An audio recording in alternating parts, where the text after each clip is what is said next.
Vamos a imaginar por un momento que la realidad no se basa en fuerzas mágicas o en misterios que no podemos explicar, sino en el diseño de una máquina perfecta.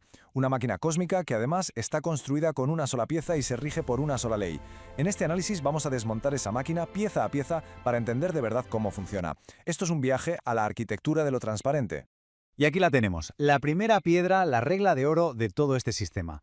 Lo que define, condiciona. Pensemos en algo tan simple como una gota de agua. Para que sea una gota necesita un límite, esa tensión superficial que la separa del aire. Sin esa definición, sin esa frontera, no sería una gota, sería vapor. Pues esto se aplica a todo. Nada en esta realidad puede existir sin algo que le dé identidad. O sea que en el fondo, existir no es más que aceptar una condición. Vale, este va a ser nuestro recorrido. Empezaremos por el material base. ¿De qué está hecho todo? Luego veremos cómo ese material se divide para crear el escenario de la realidad. A continuación, claro, analizaremos las reglas del juego. Y ojo, porque aquí viene una de las consecuencias más sorprendentes. Un universo que está creciendo sin que nos demos cuenta. Y ya al final juntaremos todas las piezas para ver cómo de toda esta mecánica puede surgir algo como el sentido. Venga, vamos a los cimientos. Para entender esta arquitectura, lo primero es saber de qué está hecha. Pero, y aquí viene lo curioso, para entender lo que es, vamos a tener que empezar hablando de lo que no es. Nuestro punto de partida, fíjense, no es una cosa. Es un campo de potencial puro. A ver, es súper importante que nos quitemos de la cabeza la idea de nada como un simple vacío. En esta forma de entender la realidad, en esta ontología, la nada es más bien un estado donde no hay reglas. Es como tener una hoja en blanco infinita. ¿Qué se puede dibujar ahí? Todo. Pero mientras no dibujes nada, es solo eso, potencial.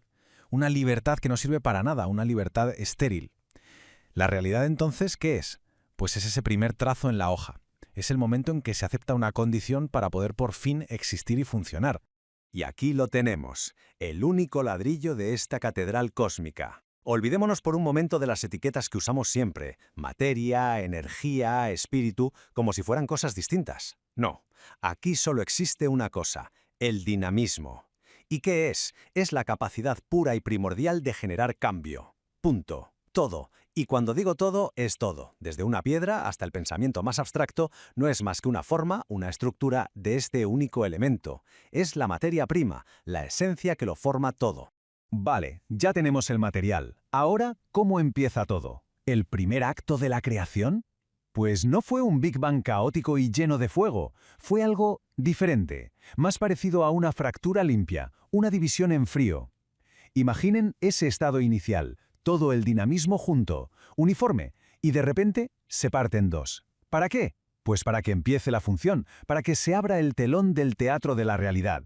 Y de esa fractura nacen los dos estados que básicamente lo aguantan todo. Son como las dos caras de la misma moneda, de ese dinamismo. Por un lado tenemos la masa, que es el dinamismo que se junta, que se concentra, que va hacia un centro. Es el actor de la obra.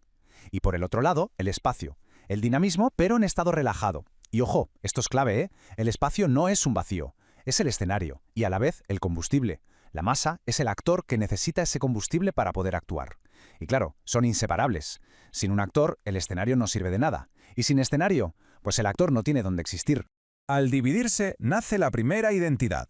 Y esto no pasa por casualidad, es una necesidad puramente mecánica. ¿Recuerdan la primera regla? Lo que define, condiciona. Pues eso, la identidad es como un efecto embudo, un punto donde todo ese dinamismo del universo se compacta. Y esta idea, cuidado, porque lo cambia todo. Significa que lo que llamamos el mundo de fuera es en realidad la materia prima que está fluyendo hacia adentro para crearnos. O sea, que no es que estemos en el mundo, es que el mundo está entrando para darnos forma. ¡Perfecto! Ya tenemos las piezas y el tablero. Masa y espacio. El actor y el escenario. Ahora toca entender las reglas del juego, ¿no? La mecánica que hace que todo esto funcione como un reloj suizo y no sea un caos. Y para eso, vamos a empezar con algo que vemos todos los días y que a la vez es de lo más misterioso que hay. La pregunta del millón, la que se hizo Newton y que, bueno, ha definido la física moderna. La respuesta de siempre es que hay una fuerza que atrae las cosas. Pero, ¿y si no fuera así? ¿Y si no hay nada que tire de las cosas? ¿Y si lo que pasa es que el propio escenario, el suelo que pisamos, por así decirlo, se está desvaneciendo? A ver, la mecánica es sorprendentemente sencilla, sin misterios. Punto 1. La masa, para seguir existiendo, necesita comerse, asimilar el espacio que tiene alrededor. Punto 2. Si tenemos dos masas juntas, las dos están bebiendo de ese espacio que hay entre ellas. ¿Y qué pasa? Que ese combustible se agota. Y punto 3, el final.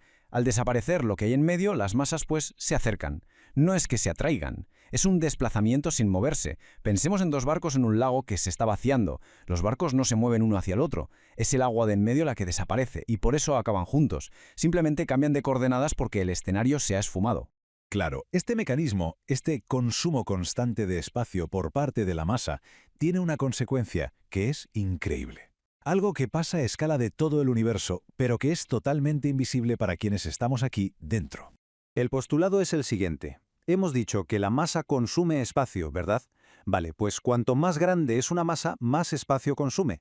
La consecuencia lógica es que todas las masas del universo están ahora mismo aumentando de tamaño, constantemente. Y lo más importante de todo es que lo hacen guardando una proporción perfecta entre ellas. O sea, todo el sistema crece a la vez, en armonía. Y aquí, claro, viene la pregunta del millón. Si mi cuerpo, la silla, el planeta entero, si todo está creciendo ahora mismo, ¿cómo es que no nos damos cuenta? ¿Por qué todo parece igual? ¿Por qué ninguna máquina lo detecta? Bueno, pues la respuesta es un jaque mate en toda regla a nuestra forma de percibir el mundo. Es lo que se conoce como la paradoja del metro. Imaginen que intentamos medir este crecimiento con, con un metro. No notaríamos absolutamente nada. ¿Y por qué? Porque el metro, que al fin y al cabo está hecho de lo mismo, también ha crecido. Y lo ha hecho en la misma proporción que lo que estamos midiendo. Para quien está dentro del sistema, como nosotros, el universo parece quieto, pero la realidad es que estamos flotando en una especie de marea de crecimiento constante. ¿Entonces no hay ninguna prueba de esto? Pues sí que la hay. El famoso corrimiento al rojo. La luz que nos llega de galaxias muy lejanas es en realidad una foto de cómo era el universo en el pasado, un universo menos denso.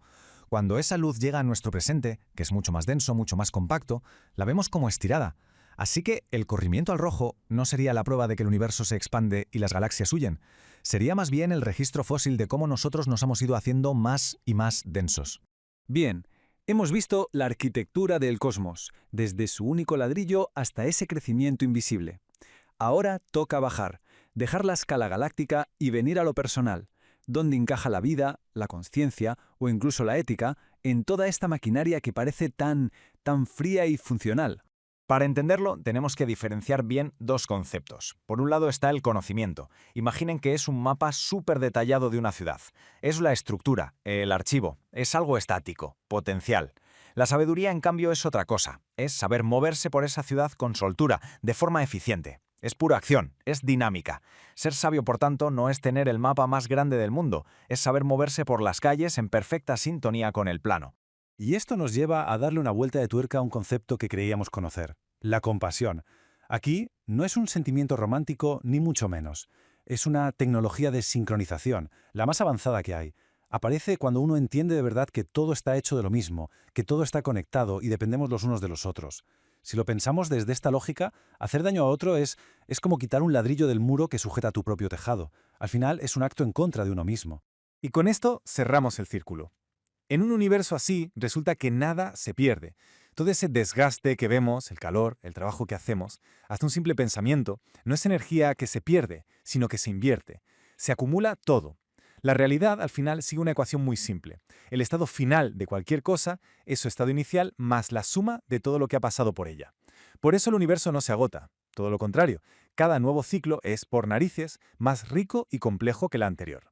Y vamos a terminar con la pregunta que inevitablemente nos deja sobre la mesa toda esta arquitectura. Hemos visto que la identidad es una especie de efecto embudo, un punto donde el dinamismo del cosmos se concentra. Si esto es así, si el mundo de fuera es la materia prima que fluye hacia el centro para darnos forma, entonces, ¿qué es uno realmente? Quizás la respuesta es que no somos espectadores mirando un universo de sombras. Quizás somos un nodo, un punto funcional, donde la única arquitectura que existe llega a reconocerse a sí misma.